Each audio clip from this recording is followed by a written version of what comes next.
Hello दोस्तों, स्वागत है आप सभी का मेरे यूट्यूब चैनल सिविल सेवक यूपीएससी पीसीएस में। और पेपर 2 सीसैट भी यूपी पीसीएस में इम्पॉर्टेंट रोल प्ले करता है। और उसी के रिगार्डिंग आज हम कम्युनिकेशन एंड इंटरपर्सनल स्किल पे, ठीक है, जो भी क्वेश्चन है पिछले 11 साल के उन्हें हम देखेंगे। और जहाँ पर थोड़ा सा भी मतलब एक्सप्लेनेशन का रहेगा, कोशिश करूँगा कि मैं अच्छे से समझा पाऊँ। तो आप आखिरी तक वीडियो के साथ जुड़े रहिएगा। तो इसके अलावा एक जो डिसीजन मेकिंग और हिंदी, इनके भी हम पीवाईक्यू कर लेंगे, ठीक है। तो आइए फिलहाल ये वाला वीडियो शुरू करते हैं। तो सबसे पहले 2023 से रिलेटेड क्वेश्चन देखेंगे जो भी पूछे गए हैं। तो पहला क्वेश्चन है पराभाषा या पारा लैंग्वेज संबंधित है। अब पराभाषा को क्या बोलते हैं? गैर शाब्दिक, ठीक है, जो शब्दों में ना बोली जाए। इसमें क्या क्या आता है? फेस एक्सप्रेशन आते हैं, पिच आती है, फ्लुएंसी आती है। तो ये सारी चीज़ें आती हैं पराभाषा में। तो पराभाषा संबंधित है किससे? अवाचिक संप्रेषण से। निम्नलिखित में से कौन सी एक प्रणाली अनौपचारिक संचार नेटवर्क का प्रकार नहीं है? तो बाकी ये जैसे गपशप है, संभाव्यता है, समूह है, ये अनौपचारिक संचार नेटवर्क के प्रकार हैं, जबकि सर्कुलर जो है ये इसका प्रकार नहीं है। आगमनात्मक तर्क आधारित है। किस पर आधारित है? विशिष्ट से सामान्य सिद्धांत पर ये आधारित है। फिर नीचे देखते हैं। अब कारण, ठीक है, अभिकथन और कारण दिया हुआ है। तो इसमें क्या कहा गया है कि अभिकथन है मौखिक संचार एक उपयोगी संचार का माध्यम है। और रीज़न इसमें दिया है क्योंकि मौखिक संचार में क्या कहा गया है इसका प्रमाण नहीं रहता है। तो ये दोनों चीज़ें अपनी अपनी जगह पर सही हैं, लेकिन ये इसका सही व्याख्या नहीं कर रहा है, ठीक है। अगला पांचवा प्रश्न देखते हैं कि संचार प्रक्रिया के निम्नलिखित तत्वों को सही क्रम में व्यवस्थित करना है, ठीक है, मतलब ऑर्डर सेट करना है। तो सबसे पहले क्या होगा? आपके पास स्रोत होगा, मतलब किस चीज़ से आपको भेजना है। स्रोत के बाद आप संदेश लिखेंगे, ठीक है। संदेश के बाद माध्यम तय करेंगे, ठीक। फिर तीसरा तीसरा क्या होगा? प्राप्तकर्ता, जिसके पास मिला है। उसके बाद शोर, और फिर आ जाएगा प्रतिपुष्टि, ठीक है। तो उसमें जो माध्यम में शोर भी एक होता है ऑप्शन, ठीक है। तो ये हो गया प्राप्तकर्ता। तो ये आपका सी ऑप्शन सही हो जाएगा। मतलब पहले आपको स्रोत, उसके बाद संदेश, फिर आएगा माध्यम, फिर प्राप्तकर्ता, उसके बाद शोर, और फिर प्रतिपुष्टि यानी फीडबैक। निम्नलिखित में से कौन श्रवण का तत्व नहीं है? तो प्रतिक्रिया करना, संवेदन और मूल्यांकन, ये श्रवण के तत्व हैं। अनुनय यानी परसुएशन, किसी को परसुएट करना, ये श्रवण का तत्व नहीं है। आगे देखते हैं। आगे है इनमें से कौन सा संचार तंत्र किसी व्यक्ति को अपने से उच्च अधिकारी अथवा अपने अधीनस्थ अधिकारी को गोपनीय सूचना देने की प्रेरणा देता है? तो कौन है इसमें? तो ये देता है एकल श्रृंखला, ठीक है। फिर है संचार मॉडल में विचारों को संदेश में डालने की प्रक्रिया को किस रूप में जाना जाता है? तो आप संदेश क्या करते हैं? संकेतीकरण करते हैं, ठीक है, कोडिंग करते हैं। फिर निम्नलिखित में से कौन संचार में एक मनोवैज्ञानिक बाधा नहीं है? तो कौन सी बाधा नहीं है? शारीरिक रूप से व्यक्त संदेश जो है ये मनोवैज्ञानिक बाधा नहीं है। आगे देखते हैं। अभिकथन और कारण है। तो इसमें दिया है संचार की स्पष्टता प्रभावपूर्ण संचार प्रक्रिया के लिए आवश्यक है। सही बात है, क्योंकि एडिक्वेसी एवं टाइमिंग प्रभावपूर्ण संचार प्रक्रिया के लिए आवश्यक नहीं है। तो पर्याप्तता और समय निर्धारण ये लिए गलत है ऑप्शन, ठीक है। तो इसमें ए सत्य है किंतु आर गलत है, तो ये आपने याद रखना है। ये कुछ ऐसे जो होते हैं प्रश्न, ये आप पढ़ेंगे तो ये वैसे ही सही हो जाएंगे। अगला है अंतर्वैयक्तिक आकर्षण सामाजिक अंतरक्रिया का एक भाग है। सही बात है। और यह उत्तरजीविता हेतु आवश्यक है। ऐसा नहीं, अगर नहीं होगा तो तुम उत्तरजीवी मतलब नहीं कर पाओगे, कुछ लिवलीहुड अपनी अर्न नहीं कर पाओगे, तो ये गलत हो जाएगा, ठीक है। तो ए सत्य है किंतु आर गलत है। अगला है समव्यवहार विश्लेषण सिद्धांत को मूलतः सर्वप्रथम किसने विकसित किया था? तो ये जो समव्यवहार विश्लेषण है इसको, ये सिद्धांत लाए हैं एरिक बर्न, ठीक है, ये याद रखना कौन लाया है? एरिक बर्न इसको लेके आए हैं। आगे अब 2022 से रिलेटेड देखते हैं। तो निम्नलिखित में से कौन सी पारस्परिक संचार की व्यापक रूप से मान्यता प्राप्त और स्वीकृत शैली नहीं है? तो अगर आक्रामकता होगी तो ये स्वीकृत शैली नहीं है संचार में। फिर समूह निर्णय में डेल्फी तकनीक की मुख्य विशेषता क्या है? इसकी विशेषता है लिखित संचार। अब ये क्वेश्चन रिपीट भी होते हैं तो इन पर थोड़ा ध्यान रखिएगा। अगला है तर्क संगत निर्णय लेने के प्रारूप के अनुसार अंतिम चरण क्या है? अंतिम चरण है सर्वोत्तम विकल्प का चयन। अगर आप किसी चीज़ में निर्णय ले रहे हैं तो सबसे बढ़िया क्या है? आप सर्वोत्तम विकल्प का चयन करेंगे। संदेश का कितना प्रतिशत अशाब्दिक रूप से प्रत्यक्षीकृत किया जाता है? तो कितना? 55%, ठीक है। फिर है निम्नलिखित में कौन सी एक प्रभावी संचार में बाधा नहीं है? तो रंग जो है ये प्रभावी संचार में बाधा नहीं है। आगे देखते हैं। निम्नलिखित में से कौन सा समस्या को हल करने की विशेषता नहीं है? तो कौन नहीं है? समाधान की जटिलता। अगर समाधान ही जटिल हो जाएगा तो समस्या कैसे हल होगी? सुनने की प्रक्रिया में कितने चरण निहित होते हैं? तो यह ऑप्शन होगा 4 चरण निहित होते हैं। जैसे कौन से? रिसीविंग, फिर उसके बाद अंडरस्टैंडिंग, उसके बाद इवैल्यूएटिंग और उसके बाद रेस्पॉन्डिंग, ठीक है। तो ये होते हैं 4 चरण सुनने की प्रक्रिया में। निम्नलिखित में से कौन सा एक समस्या समाधान करने वाले की विशेषताओं से संबंधित नहीं है? तो ये समाधान के पदों की सामान्यता, ये जो है विशेषता से संबंधित नहीं है।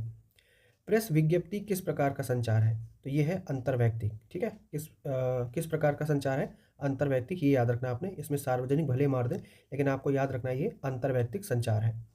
क्या आपको काम करना पसंद है? यह प्रश्न एक उदाहरण है, यह एक बंद प्रश्न है।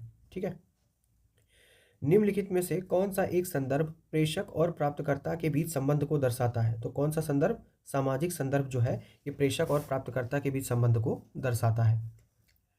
संचार के दौरान पृष्ठभूमि संकेतों, विकृति और व्याकुलता को जाना जाता है। क्या जाना जाता है? ये शोर। ठीक है, अगला देते हैं 25 नंबर। ठीक है, 25 नंबर क्या है कि प्रारंभिक सूचना पर स्थिर रहने की प्रवृत्ति क्या कहलाती है? मतलब आपको कोई सूचना मिली है, आप उसी पे स्टिक है, तो ये कहलाती है एंकरिंग, पूर्वाग्रह। निम्नलिखित में से कौन सा एक अंतर्वैयक्तिक पारस्परिक क्रिया का एक कौशल नहीं है? तो ये जो प्रशासनिक शक्ति है ये अंतर्वैयक्तिक पारस्परिक क्रिया का कौशल नहीं है। किस संचार में एक भावनात्मक अपील है? तो ये जो अंतर्वैयक्तिक संचार होता है इसमें एक भावनात्मक अपील भी होती है, ये आपको याद रखना है। ठीक है, प्रतिपुष्टि, जानकारी देना या फीडबैक प्रभावी रूप से व्यवहार के प्रबंधन एवं कार्यकुशलता को बढ़ाने में प्रयुक्त होता है। यह किसका प्रकार है? तो यह अंतर्वैयक्तिक संप्रेषण का प्रकार है जिसमें हम फीडबैक देते हैं। दो समानांतर टीमों के बीच एक फुटबॉल मैच देखने के बाद एक व्यक्ति जोर देकर कहता है कि वह पहले से जानता था कि विशेष टीम जीतने वाली थी। यह एक उदाहरण है। किसका उदाहरण है ये? पश्च दृष्टि अभिनति का। ठीक है, तो अगला प्रश्न है, वह संप्रेषण जो किसी संगठन में समय बचाता है और समन्वय को सहज बनाता है, यह क्या कहलाता है? इसको बोलते हैं पार्श्विक संप्रेषण। ठीक है, निम्नलिखित में से कौन सचेतन श्रवण में बाधा नहीं है? तो सचेतन श्रवण में बाधा क्या नहीं है? पूर्व निर्णय। मान लीजिए आप किसी को सुन रहे हैं, आपने पहले से ही चीज़ें सुन मतलब उसके बारे में सोच रखी हैं। ठीक है, तो ये एक बाधा हो गई।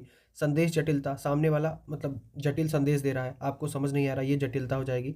संदेश अतिभार, बहुत ज़्यादा सूचना दे रहा है, तो ये सारी चीज़ें क्या हो जाएंगी? बाधा हो जाएंगी। जबकि बाधा है क्या? नहीं, द्विक दृष्टिकोण इसमें बाधा नहीं है। संप्रेषण प्रक्रिया में सूचना को जानबूझकर हेरफेर करना क्या कहलाता है? निस्पंदन। यानी एक का अगर 18 लगा दोगे सूचना में तो क्या कहलाता है? ये निस्पंदन। अगला क्वेश्चन है, पारस्परिक लेन देन के रूप में संप्रेषण मॉडल के अनुसार लोगों के मध्य अंतःक्रिया है अंतःक्रियात्मक। ठीक है, संचार प्रभावी होगा यदि यह धीरे और स्पष्ट रूप से दिया जाए, उपयुक्त माध्यम के उपयोग से दिया जाए, प्रेषक द्वारा इच्छित रूप से प्राप्त किया जाए या तत्काल प्राप्त किया जाए। अब कोई सूचना तभी प्रभावी हो सकती है जब आपको ये तत्काल रूप से दी जाए। समान समूह के सदस्यों के मध्य संप्रेषण है। ठीक है, तो ये कैसा है? पार्श्विक संप्रेषण। ये हमने ऊपर भी देखा था। ठीक है, तो ये आपने याद रखना है, समान समूह के सदस्यों के मध्य। जैसे सिविल सेवक है, अब सिविल सेवक के जो बना है ग्रुप, ठीक है, डिस्कशन ग्रुप, वहाँ पर जो बातें होती हैं वो किस में आएंगी? पार्श्विक संप्रेषण में। निम्नलिखित में से कौन सा एक पराभाषा यानी पैरा लैंग्वेज में सम्मिलित नहीं है? तो ये जो मौखिक अंतःक्रिया है ये पराभाषा में संबंधित नहीं है। निम्नलिखित में से व्यवहार परिवर्तन को प्रभावित करने की आधारभूत प्रविधि कौन सी है? ठीक है, तो आधारभूत प्रविधि है संप्रेषण, इससे व्यवहार परिवर्तन किया जा सकता है। अगला देखते हैं, अंतर्वैयक्तिक संघर्ष का सबसे अधिक उद्धृत स्रोत क्या है? कमजोर संप्रेषण। ठीक है, कमजोर संप्रेषण जो है सबसे अधिक उद्धृत स्रोत है अंतर्वैयक्तिक संघर्ष का। सक्षमता, संबद्धता और स्वायत्तता की मनोवैज्ञानिक आवश्यकताओं को पूरा करने के लिए किन कौशलों का एक प्रभावी भंडार आवश्यक है? तो अंतर्वैयक्तिक कौशल होना चाहिए। ठीक है, फिर है, संगठनों में अंतर्वैयक्तिक संप्रेषण के संदर्भ में निम्नलिखित में से कौन से कथन सही हैं? सही कथन का चयन करना है। एक दक्ष संप्रेषण सदैव प्रभावी नहीं होता, सही बात है। और एक प्रभावी संप्रेषण सदैव दक्ष नहीं होता, ये सही बात है। ये दोनों स्टेटमेंट आपने याद रखना, हो सकता है रिपीट हो जाए, तो ये दोनों सही हैं। ठीक है, निम्नलिखित में से कौन सा प्रतिरूप अंतर्वैयक्तिक संप्रेषण की गत्यात्मकता पर बल देता है? कौन सा प्रतिरूप? तो समव्यवहार प्रतिरूप जो है ये अंतर्वैयक्तिक संप्रेषण की गत्यात्मकता पर बल देता है। फिर आगे देखते हैं, विवाद सदैव समाहित करता है। अगर विवाद होता है तो क्या समाहित करता है? मतभेद समाहित करता है। फिर है, व्यक्ति के कार्य समय का लगभग कितने प्रतिशत भाग अंतर्वैयक्तिक संप्रेषण में व्यस्त होता है? तो कितना प्रतिशत? 80 से 90% भाग जो है ये अंतर्वैयक्तिक संप्रेषण में व्यस्त होता है। अब देखते हैं 2020 से रिलेटेड जो भी क्वेश्चन आए हैं। तो किसके निराकरण में परिभाषा की प्रमुख उपयोगिता है? अगर संदिग्धता आ जाए, ठीक है, तो इसके निराकरण में परिभाषा की उपयोगिता होती है। फिर संगठनात्मक संप्रेषण में निम्नलिखित में से कौन सा अंतर्वैयक्तिक अवरोध नहीं है? तो कौन सा नहीं है? प्रजाति केंद्रता। प्रजाति केंद्रिता होती क्या है कि व्यक्ति अपने रीति रिवाजों को दूसरे से श्रेष्ठ मानता है। तो ये आपने याद रखना है, संगठनात्मक संप्रेषण में अंतर्वैयक्तिक अवरोध नहीं है, प्रजाति केंद्रिता। फिर आगे देखते हैं, संप्रेषण निष्कपटता का उच्चतम अंश पाया जाता है किसमें? मेटा संप्रेषण में। ठीक है, तो ऐसे क्वेश्चन आप याद रखिएगा। ठीक, तो ये मेटा संप्रेषण में संप्रेषण निष्कपटता का उच्चतम अंश पाया जाता है। निम्नलिखित में से कौन सा व्यवहार सहकर्मियों के शाब्दिक अपशब्द को तितर बितर करने में सर्वाधिक उपयुक्त है? तो अगर सहकर्मी जो है शाब्दिक अपशब्द यूज़ कर रहे हैं, तो अगर आप उनको तितर बितर करना है तो आप क्या करोगे? ऑप्शन दिया कि रक्षात्मक हो जाओगे, मतलब डिफेंसिव हो जाओगे, उनसे वाद विवाद करोगे, या हानिकारक भाषा को स्वीकार करने से इनकार, मतलब सीधा आप स्पष्ट मना कर दोगे कि भाई ऐसी भाषा यहाँ पर नहीं चलेगी। ठीक है, सामीप्य या प्रोक्सेमिक्स संबंधित किससे है? अशाब्दिक संप्रेषण से। ये आपने याद रखना है, सामीप्य किससे संबंधित है? अशाब्दिक संप्रेषण से। फिर है प्रभावी अंतर्वैयक्तिक संप्रेषण का मुख्य तत्व क्या है? तो सक्रिय श्रवण जो है ये प्रभावी अंतर्वैयक्तिक संप्रेषण का मुख्य तत्व है। निम्नलिखित में से कौन संगठनात्मक पारिस्थितिकी से संबंधित है? तो संगठनात्मक पारिस्थितिकी हमने ऊपर देखा था, तो ये किससे है? पार्श्विक संप्रेषण से। ठीक है, निम्नलिखित में से कौन सा संप्रेषण में पराभाषीय संकेत है? अब यहाँ से पराभाषी, पराभाषा, यहाँ से आपके कई आप क्वेश्चन देख चुके हैं। ठीक है, तो ये इंपॉर्टेंट टॉपिक है। तो स्वर संबंधी जो छेपड़ है ये पराभाषीय संकेत है। जैसे मुखाकृति अभिव्यक्ति ये आ जाएगी, हाव भाव ये सब आ जाएंगे अशाब्दिक वाले में। ठीक है, स्वर संबंधी छेपड़ जो है ये पराभाषीय संकेत है। अगला है, किस प्रकार के संप्रेषण नेटवर्क में समूह के नेता के उद्भव की संभावना होती है लेकिन समूह के सदस्यों की तुष्टि निम्नतर होती है? तो ये जो श्रृंखला प्रकार है इसमें होता है ऐसा। ठीक है, श्रृंखला जिसमें चेन ऐसे बनती जाती है, ऐसे ऐसे। फिर निम्नलिखित में से कौन सा ऊर्ध्वमुखी संप्रेषण में संगठनात्मक मौन का एक उदाहरण है? तो कौन सा है? निस्पंदन। ठीक है, ये हमने ऊपर देखा था निस्पंदन कि 1/18 अगर लगाओगे। निम्नलिखित में से कौन सा सकारात्मक श्रवण का रूप नहीं है? तो ये जो निर्णयात्मक श्रवण है ये सकारात्मक श्रवण का रूप नहीं है। ठीक है, मतलब मान लीजिए आपने पहले से ही जजमेंटल हो गए हो किसी को लेके, तो आप उसको अच्छे से सुन नहीं पाओगे। निम्नलिखित में से कौन सा शोर से संबंधित संप्रेषण में बाधा नहीं है? तो ये जो द्विक आद्य प्रारूप है, ये हमने ऊपर भी देखा था, ये जो द्विक आद्य प्रारूप है ये शोर से संबंधित संप्रेषण में बाधा नहीं है। संप्रेषण प्रक्रिया में संदेश रूपांतरण की सफलता की जांच की जा सकती है। कूट संकेतन द्वारा, माध्यम द्वारा, प्रतिपुष्टि और निष्क्रिय विसंकर। प्रतिपुष्टि यानी फीडबैक के द्वारा। ठीक है, तो संदेश रूपांतरण की सफलता की जांच हम कैसे कर सकते हैं? प्रतिपुष्टि यानी फीडबैक के द्वारा। अगला है, पार विभागीय समितियां किसका रूप होती हैं? इष्टतम संप्रेषण का? गलत। ऊर्ध्वगामी संप्रेषण, अधोगामी संप्रेषण या पार्श्विक संप्रेषण का? तो ये किसका होती हैं? पार विभागीय समितियां पार्श्विक संप्रेषण का रूप होती हैं। अब 2019 का देखते हैं। ठीक है, अंतर्वैयक्तिक संप्रेषण का एक अन्य नाम क्या है? तो इसका अन्य नाम है द्विक संप्रेषण। क्या नाम है? द्विक संप्रेषण। अंतर्वैयक्तिक संप्रेषण में स्रोत प्रामक के प्रकार निभाए जाते हैं, दूसरे व्यक्ति के द्वारा, प्रत्येक व्यक्ति के द्वारा, तीसरे पक्ष के द्वारा या तटस्थ पक्ष के द्वारा। तो किसके द्वारा? प्रत्येक व्यक्ति के द्वारा ये प्रकार निभाए जाते हैं। रंगों से संप्रेषण के लिए किस शब्द का प्रयोग किया जाता है? तो रंगों से संप्रेषण अगर करेंगे तो रंग विद्या का प्रयोग किया जाता है। ठीक है, किसका? रंग विद्या का।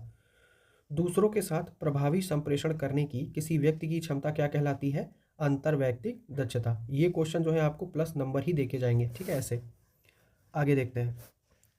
जब आप अन्य अभिविन्यासित हो जाते हैं, ठीक है, तो आप क्या करते हैं? अपनी सत्यनिष्ठा को बनाए रखते हुए अन्य लोगों की आवश्यकताओं, प्रेरणाओं, इच्छाओं के बारे में विचार करते हैं। ठीक, तो ये आपने याद रखना है, मतलब आप जो है दूसरों से अलग हो जाते हैं तो आप ये करते हैं। समस्त अंतर्वैयक्तिक संप्रेषण का अधिभावी विचारणी तत्व क्या होता है?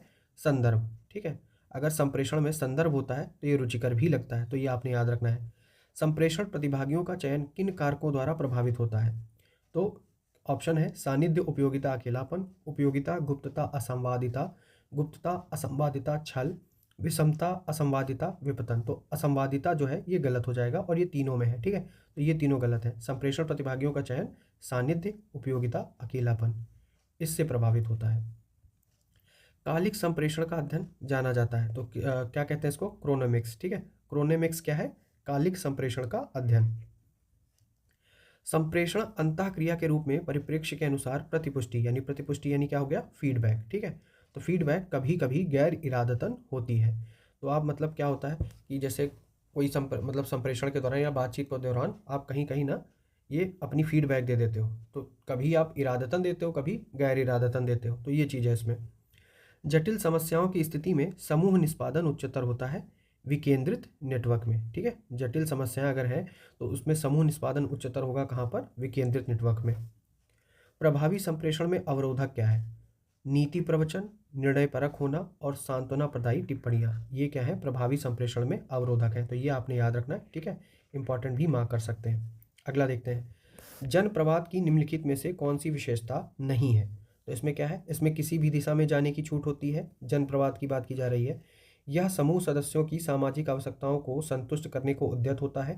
यह प्रबंधन द्वारा नियंत्रित होता है।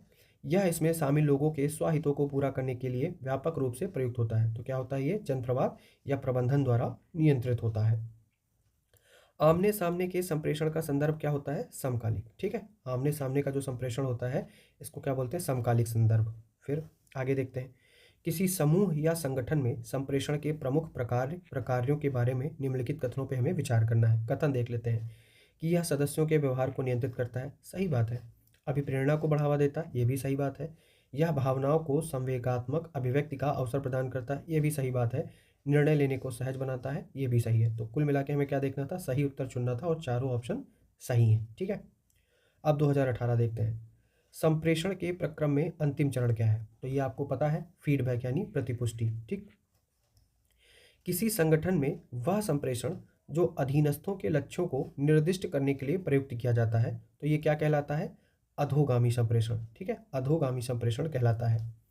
अधोगामी मतलब अधीनस्थ यानी ऊपर से नीचे। ठीक है, और ऊर्ध्वगामी मतलब नीचे से ऊपर, यानी क्लर्क से मान लीजिए बी ग्रेड का जो अफसर वहाँ संप्रेषण जाता है तो ये ऊर्ध्वगामी हो जाएगा, और जो मान लीजिए एसडीएम से क्लर्क तक आ जाएगा तो ये अधोगामी संप्रेषण कहलाएगा। ठीक, निम्नलिखित में से कौन सा किसी कार्यस्थल में संप्रेषण की एक बाधा नहीं है? तो संप्रेषण की बाधा क्या नहीं है? सक्रिय श्रवण, ये बाधा नहीं है। शोर बाधा हो सकता है, पूर्वाग्रह मतलब आपने पहले से कुछ बना रखा है, और अनुपयुक्त माध्यम, माध्यम ही दूसरा है, अलग है, तो ये नहीं हो सकता। बाकी क्या होगा? सक्रिय श्रवण जो है ये कार्यस्थल में संप्रेषण की एक बाधा नहीं है। पौधा एक वनस्पतिक जीवधारी है, यह उदाहरण किसका है? पर्यायवाची परिभाषा का। ठीक है, पर्यायवाची परिभाषा का ये होता क्या है कि जब हम किसी शब्द या प्रतीक को दूसरे शब्द या प्रतीक के समान अर्थ दे देते हैं, इसको बोलते हैं पर्यायवाची परिभाषा। ठीक, आगे देखते हैं, निम्नलिखित में से कौन सा संप्रेषण प्रक्रिया का अंग नहीं है? माध्यम, संचरण, सूचना, ये संप्रेषण प्रक्रिया के अंग है क्या? नहीं। जीवन, मूल्य एवं दृष्टि, ठीक है, ये प्लस नंबर दे जाता है आपको। ठीक है, तो ये संप्रेषण प्रक्रिया का अंग नहीं है। आगे देखते हैं 77 नंबर। ठीक है, किसी संगठन में अधिकारी तथा अधीनस्थों के मध्य नियमित अंतरक्रिया का सबसे बड़ा लाभ क्या होता है? कि प्रभावी निर्णय निर्माण को सुगम बनाता है। ठीक है, अगर अधिकारी और अधीनस्थों में मतलब एक कोऑर्डिनेशन है तो उससे क्या होगा कि निर्णय जो है बहुत अच्छे से और सरल तरीके से लिए जा सकते हैं। लोहा एक सस्ती धातु है, यह किसका उदाहरण है? यह है आकस्मिक परिभाषा का। ठीक, लोहा एक सस्ती धातु है, ये आकस्मिक परिभाषा का उदाहरण है। निम्नलिखित में से कौन सा कक्षागत संप्रेषण में सम्मिलित नहीं है? तो ये जो अप्रत्यक्ष संप्रेषण है ये कक्षागत संप्रेषण में सम्मिलित नहीं है, क्योंकि अगर कक्षा के अंतर्गत संप्रेषण होता है वो तो प्रत्यक्ष रूप से होता है। ठीक है, किसी उद्देश्य हेतु वृत्ताकार संचार सर्वाधिक उपयुक्त है सदस्य संतुष्टि के लिए। तो ये याद रखना है, जैसे वृत्ताकार संचार कैसे?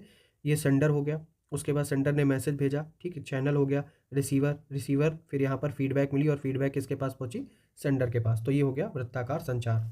ठीक, सुनने को सर्वाधिक अच्छी तरह से परिभाषित किया जाता है जो हम सुनते हैं उसका अर्थ निकालने में प्रयुक्त एक प्रक्रिया के रूप में। तो ये याद रखना है आपने।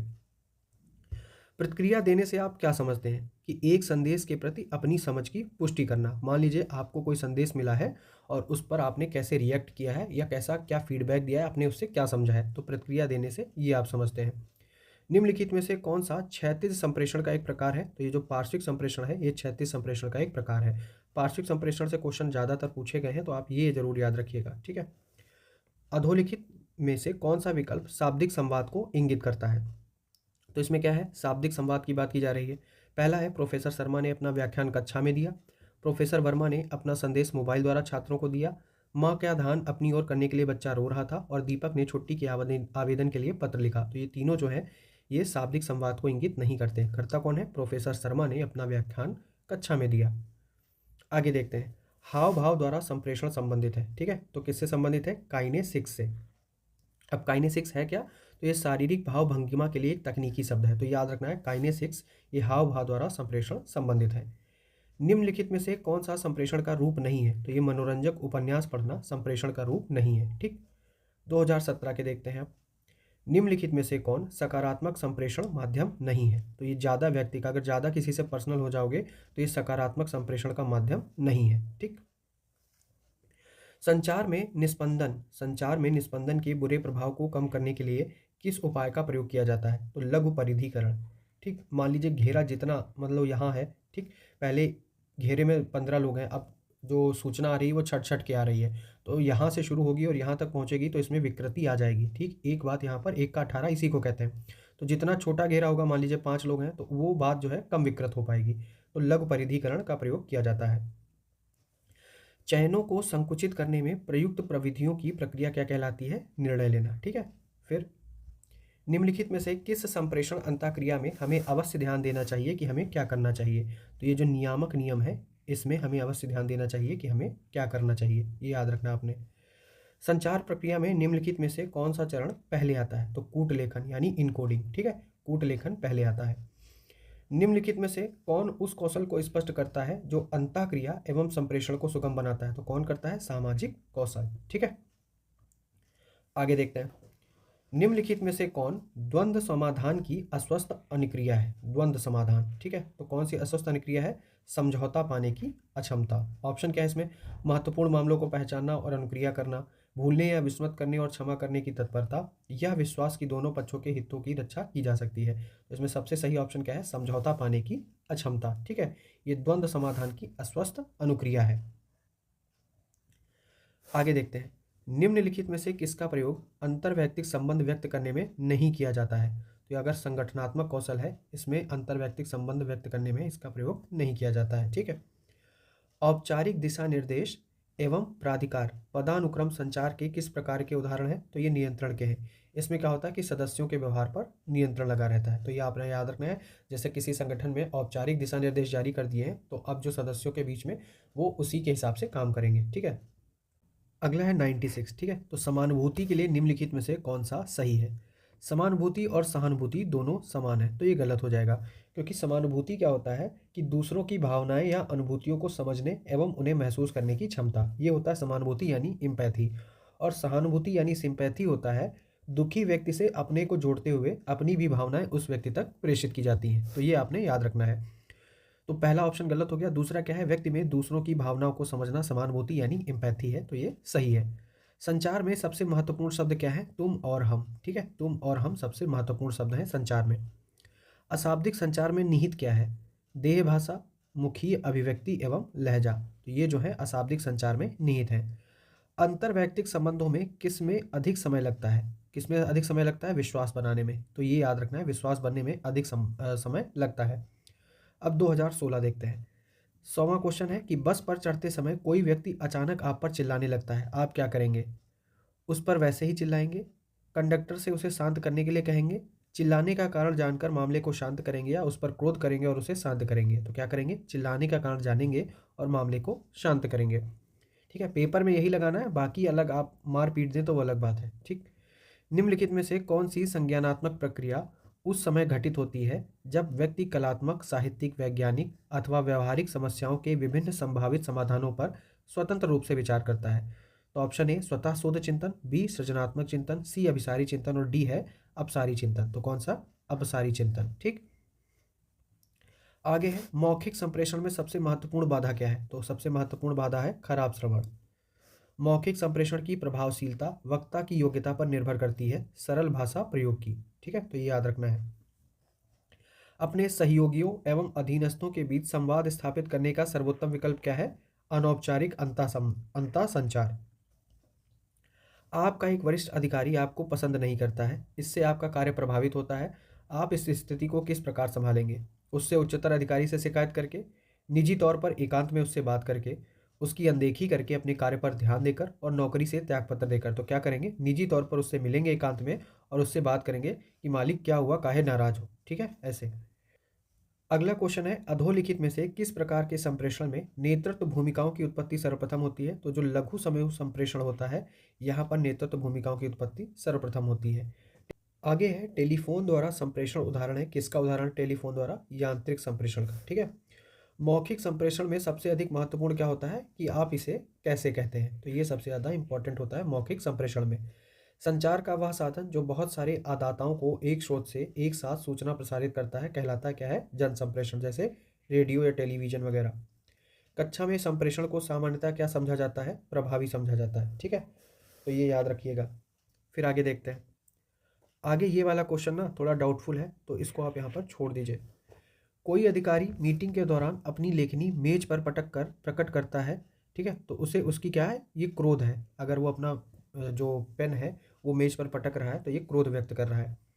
किसी व्यक्ति में दूसरों के साथ काम करने का सर्वाधिक महत्वपूर्ण अंतर्वैयक्तिक कौशल क्या है, योग्यता। ठीक। अपने सहकर्मियों के साथ वार्तालाप के दौरान साधारणतः आप गंभीर रहते हैं, मुस्कुराते रहते हैं, उनके विचारों के समर्थन में मुस्कुराते हैं, सही समय पर मुस्कुराते हैं। तो इसमें सही क्या होगा कि आप सही समय पर मुस्कुराते हैं। गंभीर रहेंगे तो कहेगा खुखूसट है, मुस्कुराते रहेंगे तो कहेंगे अजीब टोप आदमी है, और अगर समर्थन में मुस्कुराते हैं तो अगल बगल वाले कहेंगे कि यार ये इन्हीं की बात मानते हैं। तो सही क्या है कि सही समय पर मुस्कुराते हैं।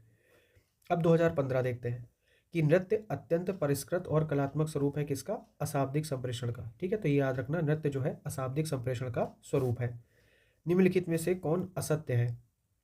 अंतर्वैयक्तिक कौशल विकसित होते हैं सविराम दंड द्वारा, तो ये गलत है। ठीक है, ये असत्य है। अनुकरण द्वारा अंतर्वैयक्तिक कौशल विकसित होगा, तदात्मीकरण द्वारा होगा, आत्मसात करने के द्वारा होगा, लेकिन सविराम दंड द्वारा अंतर्वैयक्तिक कौशल विकसित नहीं होगा। निम्नलिखित में से कौन संप्रेषण में ग्रहीता की कमजोर प्रकार की रुकावट है, तो क्या है, पूर्वाग्रह। ठीक है, तो अगर आप कुछ चीज़ ग्रहण करने में पहले से ही पूर्वाग्रह बनाए रखे हुए हैं तो संदेश आपको समझ में नहीं आएगा या अपनी तरीके से समझोगे। निम्नलिखित में से कौन सा संकेत असौहार्दपूर्ण समझा जाता है, तो घूरना जो है ये असौहार्दपूर्ण समझा जाता है। निम्नलिखित में से कौन अंतर्वैयक्तिक संबंधों के निर्माण में समस्या उत्पन्न कर सकता है कि अगर शर्मीलापन है तो कर देगा। अगला देखते हैं कथन और कारण। तो कथन क्या है, लोग और उनकी समस्याएं विलक्षण होती हैं।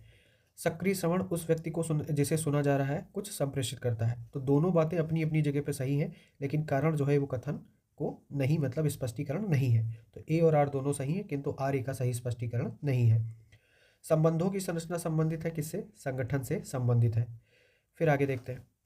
निम्नलिखित कारणों में से कौन आगे झुकने के धनात्मक वैयक्तिक संकेत द्वारा अभिव्यक्त किया जाता है। मान लो आप कुर्सी बैठे हो, आपके सामने मेज है, तो आप थोड़ा आगे झुकोगे दूसरे की बात सुनने के लिए, तो ये क्या है, एकाग्रता।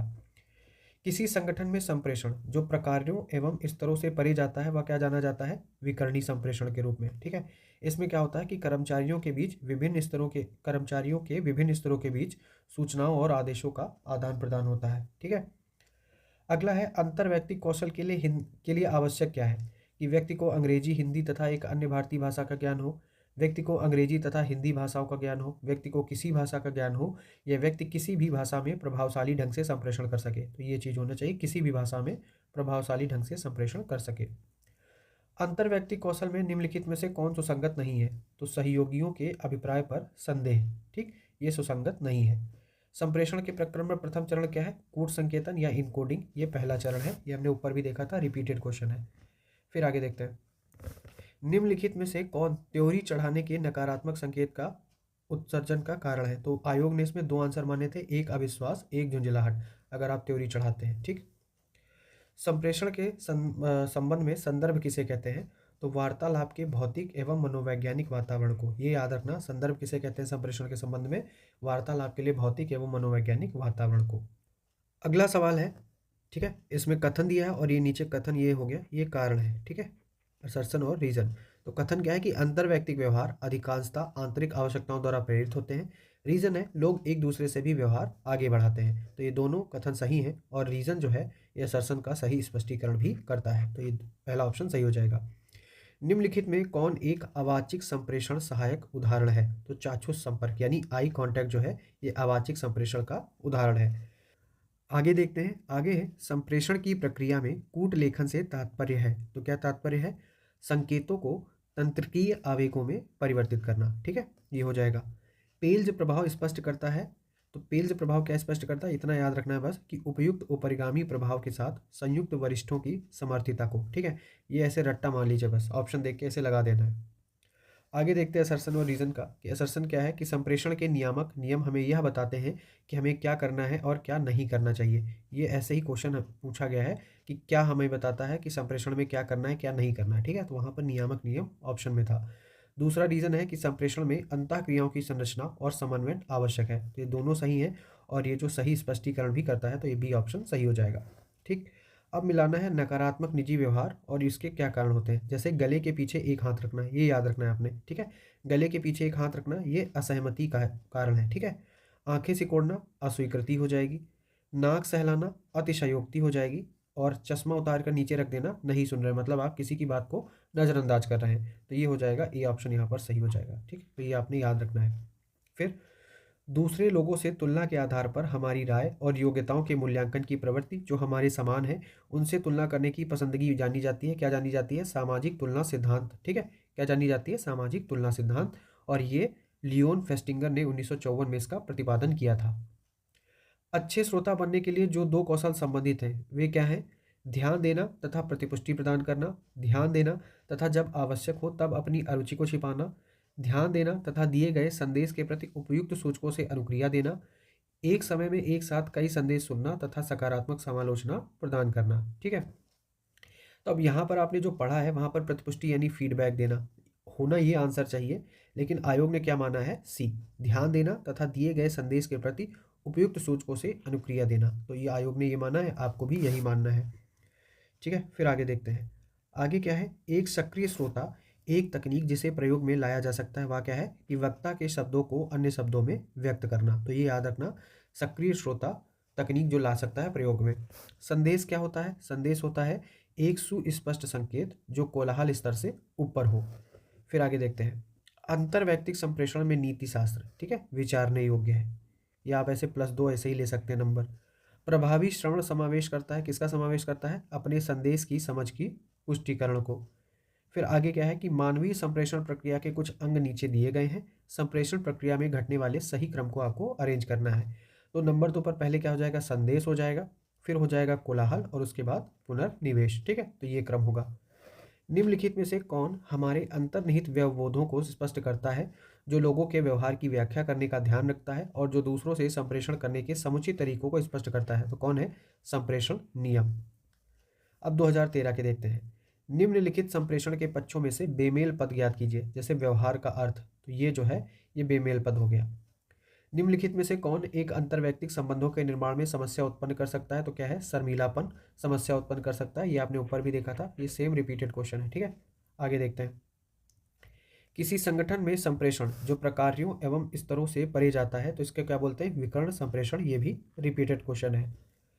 अंतर्वैयक्तिक संप्रेषण के निम्नलिखित प्रतिमानों में से किसमें समानता संबंध संपोषित होता है परंतु प्रत्येक व्यक्ति के पास भिन्न क्षेत्रों पर प्राधिकार भी होता है? तो क्या है? संतुलित विभाजन प्रतिमान।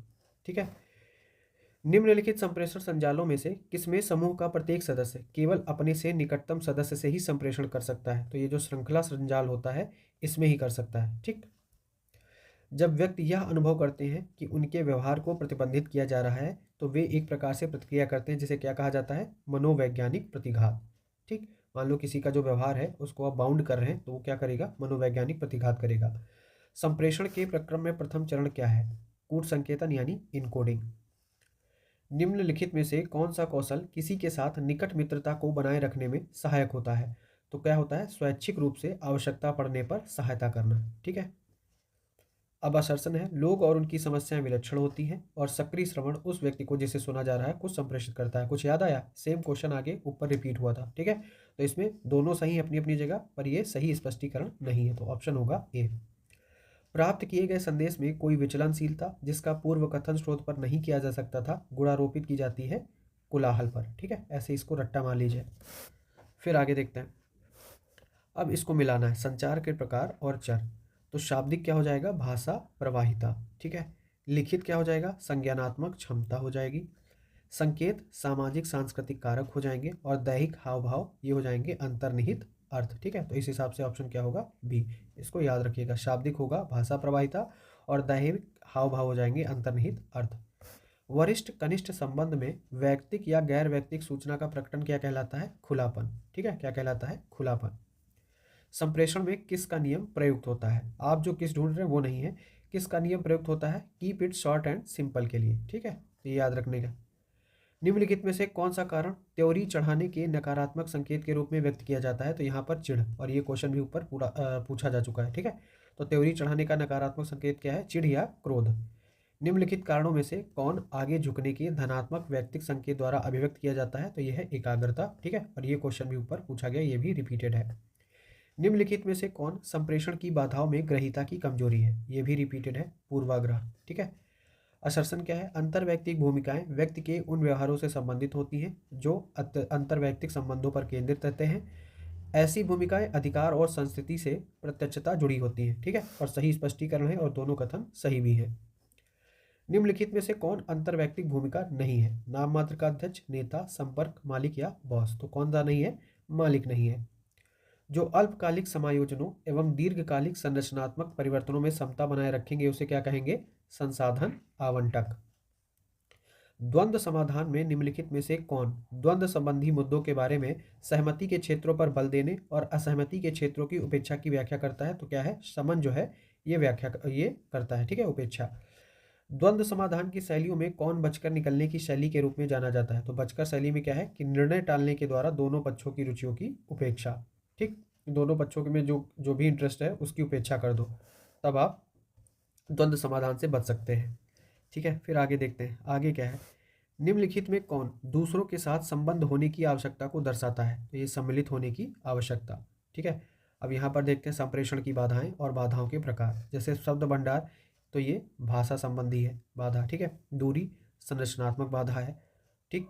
जल्दबाजी पारिस्थितिकी बाधा है, और कोलाहल क्या है? ये पर्यावरणीय बाधा है। इस हिसाब से कौन सा ऑप्शन सही होगा? डी।